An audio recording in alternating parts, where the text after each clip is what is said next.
क्या आपको यह पता है कि हमारा शरीर बुखार में आखिरकार गर्म क्यों हो जाता है? और क्या आपने कभी यह सोचा है कि रेगिस्तान में इतना सारा रेत कहां से आया? तो हेलो दोस्तों, आपका अमेजिंग साइंस के इस वीडियो में स्वागत है, जहां पर हम आगे यह जानने वाले हैं कि अगर हम अपने बालों को कभी न धोएं तो इससे हमारे बालों का क्या होगा और इसका हमारे बालों पर क्या फर्क पड़ेगा। तो यह जानने के लिए वीडियो को अंत तक जरूर देखें और वीडियो अच्छा लगे तो लाइक करें।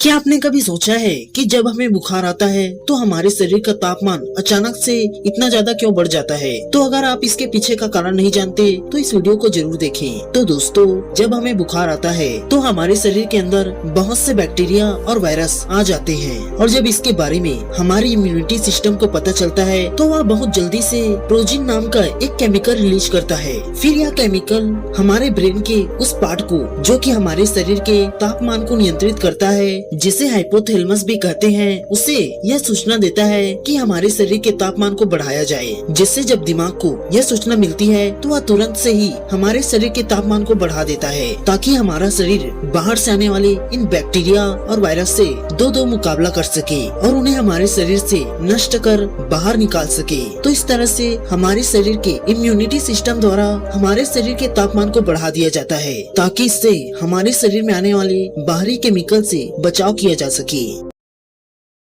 आप सभी यह तो जानते हैं कि अगर हम रेगिस्तान में देखते हैं तो हमें चारों तरफ रेत ही रेत नजर आता है, जहाँ पर हरियाली का नामो निशान नहीं होता, और वहाँ पर बड़े बड़े रेत के टीलों के साथ कुछ कांटे वाले पौधे भी होते हैं। लेकिन सबसे बड़ा सवाल यह है कि रेगिस्तान में इतने सारे रेत आते कहाँ से हैं? तो यह जानने से पहले वीडियो को लाइक जरूर करें। तो देखिए, रेगिस्तान में दिन को तो बहुत ज्यादा गर्मी पड़ती है, लेकिन रात को बहुत ज्यादा ठंड भी पड़ती है। और दोस्तों, अगर कोई भी गर्म चीज अचानक से ठंडी हो जाती है तो वह छोटे छोटे कणों में बिखरने लगती है, और कुछ ऐसा ही रेगिस्तान में होता है। वहाँ के पत्थर छोटे छोटे टुकड़ों में टूटने लगते हैं तथा छोटे छोटे कणों में बिखर जाते हैं। या फिर जब भी रेगिस्तान में बारिश होती है तो वहाँ की भुरभुरी चट्टानें भी छोटे छोटे कणों में बिखरने लगती हैं। और जब भी तेज आंधी या तूफान चलती है तब ये छोटे छोटे पत्थर टकराकर या फिर बहुत ज्यादा घर्षण के कारण रेत में बदल जाते हैं।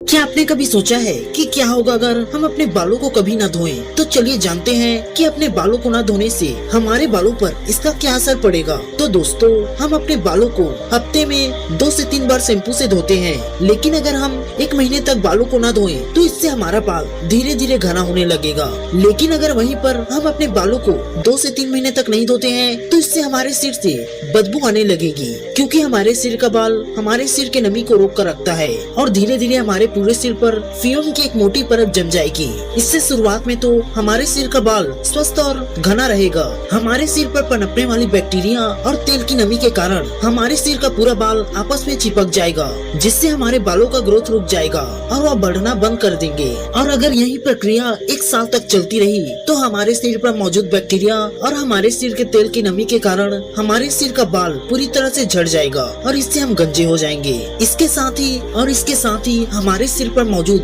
खुजलीदार स्कल्पचर के कारण हमें स्किन रिलेटेड बीमारी हो सकती है। इसीलिए हमें अपने बालों को हफ्ते में 2 या 3 बार शैम्पू से अवश्य धोना चाहिए, नहीं तो हमारे सिर पर कहने के लिए बाल ही नहीं बचेंगे।